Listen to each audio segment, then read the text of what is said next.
जामताड़ा जिले में झारखंडी भाषा खतियान संघर्ष समिति की ओर से फतेहपुर के साल बगान में एक सभा का आयोजन किया गया।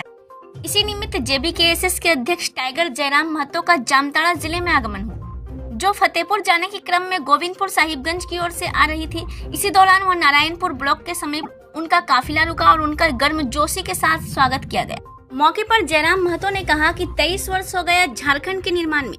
सभी वर्ग, सभी समुदाय, सभी मजहब के लोगों ने 88 वर्ष संघर्ष करके झारखंड अलग राज्य बनाया।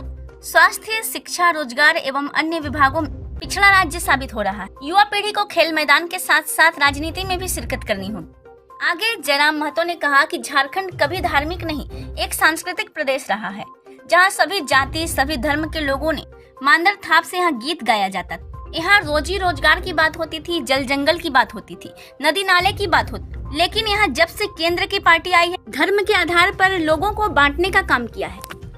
कि आज 23 वर्ष हो गए झारखंड निर्माण का और मैंने लगभग 88 सालों का संघर्ष रहा है झारखंड के निर्माण में। सभी वर्ग, सभी समुदाय, सभी मजहब के लोगों ने भूमिका निभाई इस राज्य के निर्माण में कि हमारा राज्य होगा जहां अमन चैन खुशियों के साथ जल जमीन जंगल के साथ एक हरे भरे वातावरण में जीवन यापन होगा और अपना साधन संसाधन के साथ इस राज्य को उन्नति करने का अवसर मिलेगा।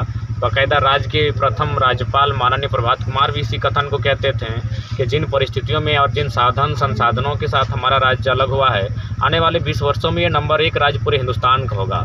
लेकिन आज शिक्षा की बात करें, स्वास्थ्य की बात करें, रोजगार की बात करें या फिर अन्य विभाग मुद्दों की बात करें, लगातार ये पिछड़ा राज्य साबित हो रहा है। तो इसलिए हमारा मानना है कि आज युवा पीढ़ी को केवल खेल के मैदान और स्कूल कॉलेज तक नहीं, उन्हें राजनीति में भी शिरकत करनी होगी और युवा अवस्था में ही करनी होगी। क्योंकि जैसे जैसे हमारी अवस्था पार होगी, हम लोग पारिवारिक दायित्वों में बनेंगे, हमारा परिवार होगा। तो जब परिवार होगा तो जाहिर सी बात है लोग अपने परिवार को फोकस करते हैं। आज जितने पॉलिटिकल लीडर अगर मजबूर हैं तो कहीं ना कहीं उनका जो मुख्य कारण यह है कि वो अपने परिवार के लाखों की संपत्ति अर्जन किए हैं और ईडी सीबीआई का छापा लगने का डर होता है, इसीलिए कुछ बोल भी नहीं पाते हैं निडरतापूर्वक। इसलिए युवाओं को युवा अवस्था में ही राजनीति में आना होगा। ऐसा नहीं है हम तो नारा लगाते हैं युवाओं को आना चाहिए, और युवा भी जब बूढ़े हो जाते हैं। तो युवा अवस्था में ही पॉलिटिक्स में कदम रखें। 25 से 35 वर्ष की उम्र में विधानसभा के भीतर कदम रखें, लोकसभा के भीतर कदम रखें और जो हमारे मुद्दे हैं उनको तार्किक ढंग से विधानसभा के पटल पर, लोकसभा के पटल पर रखें, ताकि पूरी दुनिया को, पूरे भारतवर्ष को अवगत हो सके कि झारखंड में चल क्या रहा है, झारखंडों के साथ किस प्रकार का शोषण,